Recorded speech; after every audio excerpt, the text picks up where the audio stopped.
ఎవరో అడిగారు, దేవుడు ఎప్పుడు జ్ఞాపకం వస్తుంది?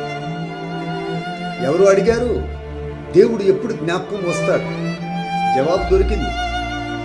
ధర్మాత్మునికి ప్రతి సమయం, పాపికి మృత్యు వచ్చినప్పుడు, దొంగ దొరికినప్పుడు, పేదవాడికి ఆకలేసినప్పుడు, ధనవంతుడు అనారోగ్యముగా ఉన్నప్పుడు, పిసనారి తన డబ్బు పోగొట్టుకున్నప్పుడు, రైతుకి వర్షము లేనప్పుడు, యాత్రికుడికి ట్రైన్ తప్పినప్పుడు, వ్యాపారికి నష్టమైనప్పుడు, విద్యార్థికి పరీక్షలో అసఫలమైనప్పుడు, మనిషికి విపరీతమైన కష్టము వచ్చినప్పుడు, ఆ కష్ట పరిస్థితిలోనే దేవుడు జ్ఞాపకం వస్తాడు.